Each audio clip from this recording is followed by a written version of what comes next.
ನಾನು ಕೇರೆ ಮಾಡಲ್ಲ. ಧರ್ಮಸ್ಥಳ ಸಂಘ ಅದಲ್ಲ, ಆ ಧರ್ಮಸ್ಥಳ ಸಂಘಕ್ಕೆ ನೀವು ಕಟ್ತಾರ ಬಡ್ಡಿ ಎಷ್ಟು 1 ವರ್ಷಕ್ಕೆ? ನಿಮ್ಗೆ ಯಾರಿಗೂ ಗೊತ್ತಿಲ್ಲ. ನಾನು ಧರ್ಮಸ್ಥಳ ಸಂಘ ಮಂಜುನಾಥ್ ನಂಬ್ಕೊಂಡ್ಬಿಟ್ಟಿದ್ದೀರಿ ನೀವು. ಸಂಘದ ಹೆಸರು ಧರ್ಮಸ್ಥಳದ್ದು, ಆದ್ರೆ ಅಲ್ಲಿ ಧರ್ಮದ ಕೆಲಸ ನಡೀತಲೇ ಇಲ್ಲ.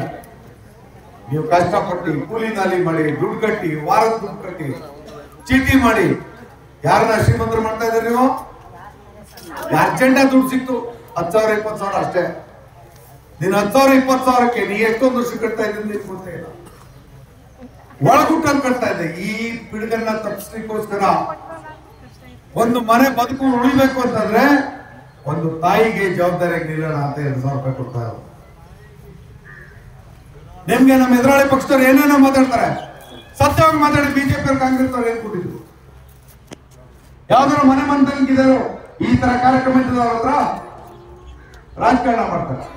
ಜಾತಿ ಹೆಸರಲ್ಲಿ, ಧರ್ಮದ ಹೆಸರಲ್ಲಿ ರಾಜಕಾರಣ ಅಲ್ಲ. ಜೀವನ, ಬದುಕು, ಭವಿಷ್ಯತ್ತು, ಇದ್ರ ಜೊತೆಲಿ ನಾವು ರಾಜಕಾರಣ ಮಾಡ್ಬೇಕಾಗಿರೋದು. ಸರ್ಕಾರದ ಜವಾಬ್ದಾರಿ ಈ ಕೆಲಸ. ಇಂಥ ವಿಚಾರವನ್ನು ನೀವು ಅರ್ಥ ಮಾಡ್ಕೊಳ್ಳಿ. ಬಂದದ್ದು ನನ್ನ ಪಂಚಾಯತಿ ಕೆಲಸಕ್ಕೆ ಗುದ್ಲಿ ಪೂಜೆ ಮಾಡಿದೆ 2 ಮಾತಾಡ್ಬಿಟ್ಟು ನಾನು ಹೊರಟೋಗ್ಬೋದು. ದಿನನಿತ್ಯ ನಿಮ್ ಜೊತೆ ಸಂಪರ್ಕ ಮಾಡಕ್ ನನ್ನ ಕೈಲಾಗಲ್ಲ. ಯಾರಾದ್ರೂ ಹತ್ರ ಮಾಡಕ್ಕಾಗದ ಇಂಥ ಬೆಂಕಿನಲ್ಲಿ? ನಾನೀಗ ಮಾತಾಡೋದನ್ನ ನೀವು ಹೋಯ್ತಿದ್ರಿ, ಯಾವ್ದೋ ಮಿಲ್ ಹೋಯ್ತಿದ್ರಿ, ಚಿಲ್ಲರೆ ಅಂಗಡಿ ಹೋಯ್ತಿದ್ರಿ, ಯಾವ್ದೋ ಸೊಸೈಟಿ ತಗೋಯ್ತಿದ್ರಿ, ಅದೇನೋ ನರೇಂದ್ರ ಸ್ವಾಮಿ ಬಂದಿದ್ದ ಕಮ್ಮಿ ಅದೇನೋ ಹೇಳ್ತಿದ್ದ ಅಂತ ಮಾತಾಡ್ತಿದ್ದಾರೆ. ರೈತರ ಕೆಲಸ ಮಾಡೋರ್ಗೆ ದಕ್ಷತೆಯಿಂದ ಕೆಲಸ ಮಾಡ್ಬೇಕು ಅಂತಾರೆ. ನಿಮ್ ಪರವಾಗಿ ನಾನು ಬಾಳೆಗಾರಿಕೆಯಲ್ಲಿ ಕೆಲಸ ಮಾಡ್ಬೇಕು ಅಥವಾ ಗುಲಾಮಗಿರಿಲಿ ಮಾಡ್ಬೇಕು? ಹೆಂಗ್ ಮಾಡ್ಬೇಕ್ರವ? ನೀವು ನನ್ ಓಟ್ ಕೊಟ್ರೆ ಅದಕ್ಕಲ್ವಾ? ನಾನು ಸ್ವಾಮಿ ಬುದ್ಧಿ ಅಂತ ಕೂತ್ರೆ ಕೆಲಸ ಅಲ್ವಾ? ದಕ್ಷತಾಗಿ ಕೆಲಸ ಮಾಡಿದ್ರೆ ನಿಮ್ ಕೆಲಸ ಆಗ್ತದೆ. ಆದ್ರೆ ನನಗೆ ನನ್ನ ಎದುರಾಳಿ ಕರೆಯೋದು ಹೆಸರೇನ? ಸುಲಭವಾಗಿ ದುರಹಂಕಾರಿ. ಈ ವಿಚಾರ ಮಾತಾಡ್ತಪ್ಪ ಅರ್ಥೈಸಿ ನಾವು ಯಾವುದೇ ವಿಚಾರನ ಮಾತಾಡಬೇಕು. ಮನೆಗೆ ಸೊಸೆ ತಂದಾಗ ಗುಣವಂತೆ ಆದ್ರೆ ಸೊಸೆ ಕಾಟ ಕೊಡ್ಬೇಕು ಅನ್ನೋದೇ ಉದ್ದೇಶ ಆದ್ರೆ ಕಾಟ ಕೊಡ್ಬೋದು.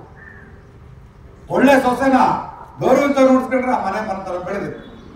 ಹಾಗೆ ಒಬ್ಬ ಮಗ ದುಡಿಯೋ ಮಗ ಅವನಿಗೆ ಮನೆ ಮಂದಿ ಎಲ್ಲ ಪೂರ್ವವಾಗಿ ನಿಂತ್ರೆ ಆ ಮನತನ ಉಳಿತಾರೆ.